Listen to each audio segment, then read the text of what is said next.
this is the machine you're building, isn't it? Yeah, I just figured something out on Skype. And it looks like you're both running the ship. I know, I know. First, I want to say thank you for listening. Hello and welcome. We are all the sons of CPAs. Please join us.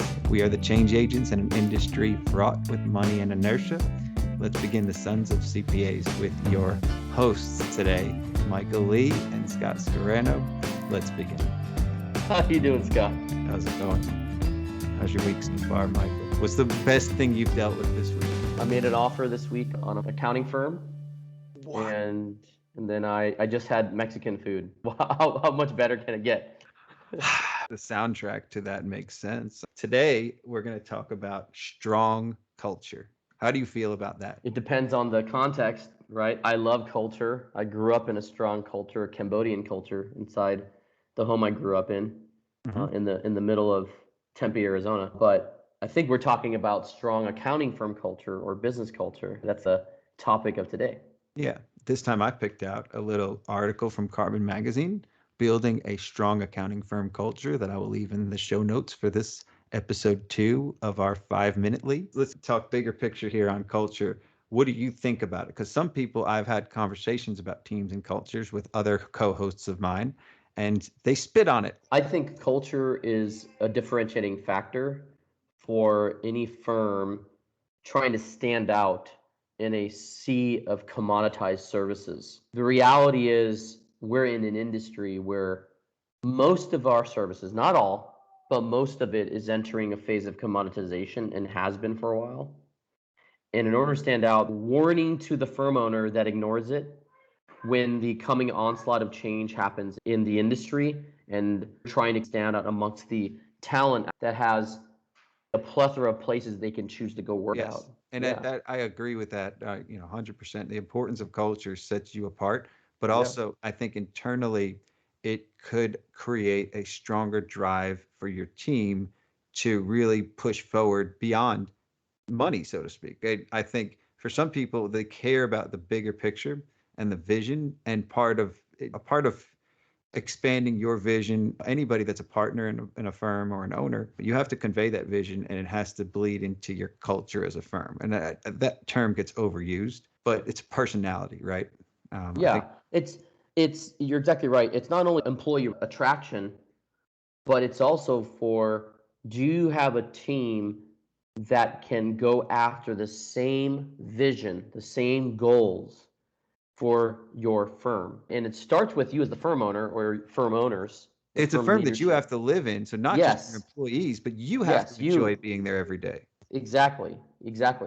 And that's a culture that you begin establishing early on in the start of your firm, if you're in the beginning stages, but then is set in the regular everyday pace of the firm itself, whether that firm is in person, in an office, or virtual. Culture is primarily a set of behaviors.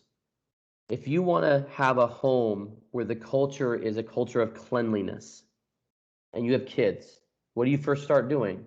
Got to clean up after yourself. Yeah, exactly. No, you teach them, right? You say, when you get up, you make your bed, you pick up your toys. When you go to sleep, you put your toys away. When you're done with your meal, you put the dishes in the dishwasher or in the sink. You're establishing a culture of cleanliness.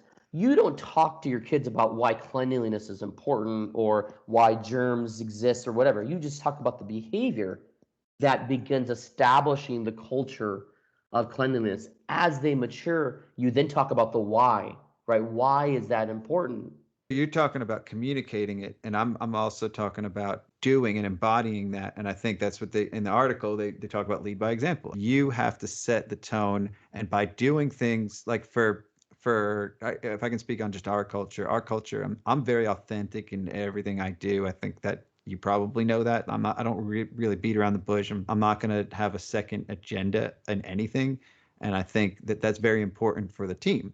So in order to do that, I can't be fake. And some people can balance that, not really fakeness, but also withholding on certain information. Like I wear my heart on my sleeve, and I don't really care about like my emotions and all that other stuff. But I think that the client we want to attract should appreciate that. And if they don't, then they could see the door. And the same thing with the employees. So be yourself first and let people dislike you for who you are than for who you're not. Do you know what I mean? Yeah, no, what you're talking about, culture is first established by the personality of its founder, right, or its leaders. That's the reality of business culture starts. And that culture is then established through the way you practice things. So, for example, if wearing emotions on your sleeves is of important value to you, that's the way you are, it's going to be important in your firm, regardless if you want it to or not. Because as your employees, your team members watch you operate, they're going to mimic the behavior that is accepted, and they're not going to make behavior that's not accepted. So you get to establish that as a firm owner, and what you're describing is really important. And whether you do that intentionally or not, it's funny when you talk about how some people say, some people you talk to say, we don't want to work on culture. Whether you pay attention to it or not, you're working on it. It's just Yes, whether or yes. not it's just whether or not you're being intentional about it, and You have to know it's going the way you yourself want. too, and Yeah. know how you're going to react to things. If you're going to, so some people will focus on culture and they'll put way too much emphasis on what they think they Right. should do. What's all this stuff on the wall if they're not doing it? And I think that's the problem. Like when I did talk to Ackerman about this in the past on earlier episodes, it was more of a contention of I hated this because I hated the way it was at my old firm. Look at your team and look at the three best people you have and try to pick out the character traits that you love about them. And if you share those, that's what you should really be focused on, I think. And one thing they talk about here is they talk about communicating openly and celebrating wins. I did want to touch on the celebration of wins. And I think it is important to point to people out when they've done something wrong. And I think we're all very good at that, but it's not as easy because then you feel like you're being too generous. I feel like I'm paying these people. Why do I have to tell them they did a great job?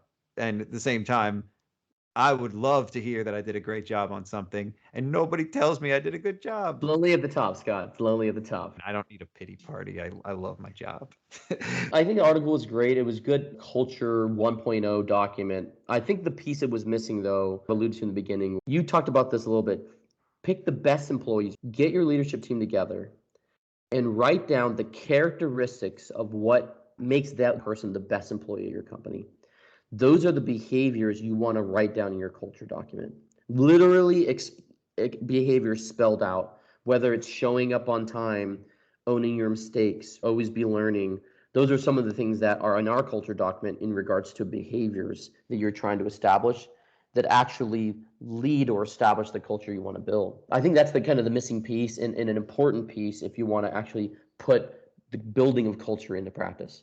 I talked about our core values once, and whenever I did ours, I wanted to make sure that the team embodied that before I presented it. If you already have a team, if you're just starting out and you don't have a team, make sure that you and your family embody that. And I think, or your business partner, whatever it might be, do some self reflection and think about these things because I think that's investing in your balance sheet. That's not investing in your P&L.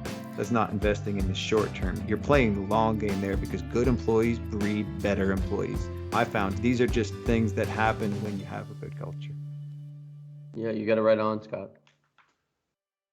So for anybody that wants to read more, we left the link for the article in there. If any listeners here left us a review, even if it's a bad one, I would like to know what we're doing bad. We have listeners now, so if you're listening out there, leave us a review. Apple loves that stuff. Thanks, Scott. Thank you, Michael. Bye, everybody.